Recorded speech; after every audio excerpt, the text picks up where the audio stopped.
Hello दोस्तों, मैं enemy को जो और हाँ, आज मैं बात करूँगा जुजुत्सु काइसन सीज़न 2। अब मैं एक बात मैं बता दूँ।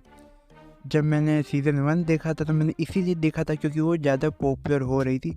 मेरे हिसाब से वो ओवररेटेड है। फिर मैंने सेकंड सीज़न देखा था बिकॉज़ गोजो के कारण, क्योंकि गोजो मेरा एक फेवरेट कैरेक्टर है। एंड मैं फाइनली एक चीज़ बोलूँगा, एपिसोड 23 देखने के बाद मैं जुजुत्सु काइसन देखना चाहूँगा 23 एपिसोड के बाद, बिकॉज़ ये नारुतो की कॉपी तो बिल्कुल नहीं है। तो इसी चीज़ के रिलेटेड में कुछ बातें करूँगा एंड अपना रिव्यू दूंगा एंड अपना ओपिनियन दूंगा इस सीज़न 2 पे। तो चलो शुरू करता हूँ। और जुजुत्सु काइसन सीज़न 2 तो बेसिकली असल में 2 आर्क है इसके अंदर। पहला आर्क है इन्फॉर्मेंट्री इंसिडेंट एंड सेकेंड पार्ट है शिबुया इंसिडेंट। और जो ये फार्म इन्वेंटरी ये बेसिकली एपिसोड 1 से एपिसोड 6 तक है। एंड यहाँ पे हमें गोजो को थोड़ा हमें ज़्यादा दिखाया है। गोजो का हमें एक टीनेज जो टीनेज टाइम है वो हमें दिखाया गया है। एंड गोजो और गेतो की हमें फ्रेंडशिप दिखाई जाती है। एंड साथ में हमें इसके अंदर गोजो को थोड़ा और हम अच्छे से एक्सप्लोर कर पाते हैं कि हमारा गोजो असल में है कैसा। एंड फिर हम आते प्रेजेंट के अंदर जहाँ से शिबुया इंसिडेंट शुरू होता है। अब शिबुया इंसिडेंट की शुरुआत कुछ ऐसे होती है कि सबसे पहले गोजो को सील कर लिया जाता है।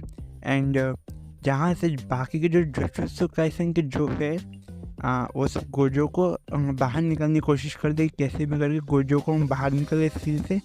बट प्रॉब्लम आती है कि उसी समय बहुत सारी तबाही होती है, गेटो अपनी चालें चल देता है। एंड हमें और इस दौरान हमें क्या क्या देखने को मिलता है, इस दौरान हमें बहुत सी चीज़ें हमें एक्सप्लोर करने को हमें मिल जाएगी जो बेसिकली एपिसोड 9 से एपिसोड 23 तक के अंदर है।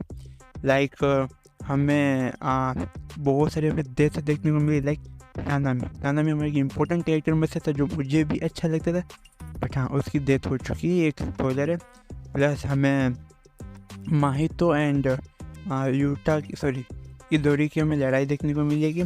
सेकंड हमें क्या कहते हैं, आई थिंक बहुत सी चीज़ें हमें एक्सप्लोर करने को मिलेगी, बट और बहुत है।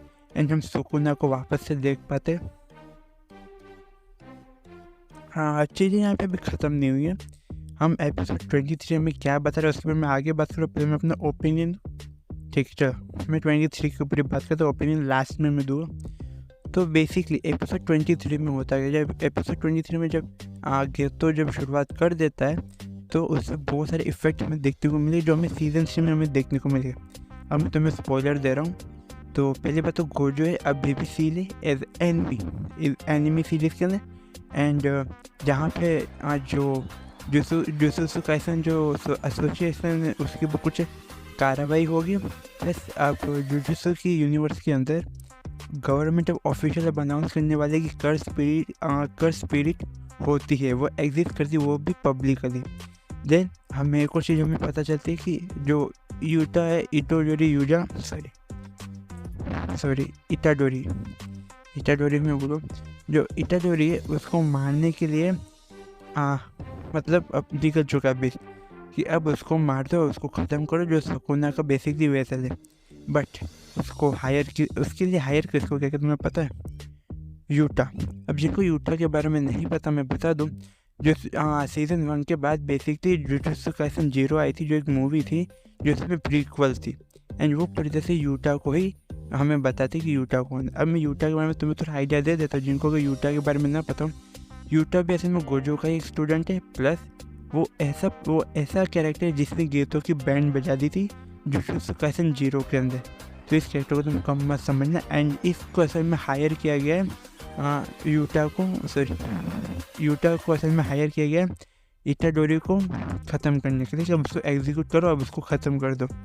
एंड प्लस हमें बहुत सी चीज़ें देखने को मिलने वाली थी। लाइक लास्ट में जब इटाडोरी आता है वो क्लैप करके जो उतने से स्पिरिट्स को निकालता है, तो वो भी अच्छी चीज़ हमें देखने को मिलेगी।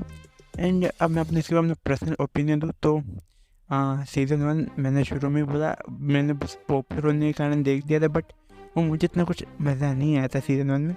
एंड 0 मूवी जो मैंने देखी थी ऑफ कोर्स मुझे देखने का मन था, वो भी पॉपुलर के कारण नहीं था, बट जो सीज़न 2 था मैंने गोजो के कारण देखा था। एंड एंड कहीं ना कहीं मैं शिबुया इंसिडेंट वॉर के लिए मैं थोड़ा बोर हुआ हूँ, क्योंकि जो एक्शन है रेगुलर कंटिन्यूस चलता गया तो मैं उससे बोर तो हो गया था। बट एपिसोड 27 में हाइप देखे जाता है कि क्या क्या होने वाला है, एंड वो देखने के लिए मैं रेडी हूँ। एंड कहीं ना कहीं इंटरनेट पर बात चल रही थी कि जुजुत्सु काइसन कॉपी कर रहा है, लाइक नारुतो की तरह उसने कॉपी कर लिया है। अब कहीं ना कहीं मुझे लगा था कि हाँ नारुतो की तरह कॉपी है, बट मुझे लगता है कैरेक्टर की डिज़ाइन को या फिर कैरेक्टर तरीके जो अरेंज किए गए, कैरेक्टर के अरेंज में लाइक 3 फ्रेंड, तुम्हारा सेंसे एक्सेट्रा, उन सबको अरेंज किए, बट स्टोरी वाइज अब मुझे थोड़ा अलग लग रहा है। एज आई थिंक सीजन 6 के लिए मैं वेट करूँ तो ये थोड़ा अलग तो लग रहा है। एंड मुझे कहीं ना कहीं ऐसा महसूस हो रहा है अब मैं इस एनिमे को उसकी स्टोरी के लिए देखूँगा, ना कि पॉपुलैरिटी के कारण और एक कैरेक्टर के कारण, बिल्कुल नहीं।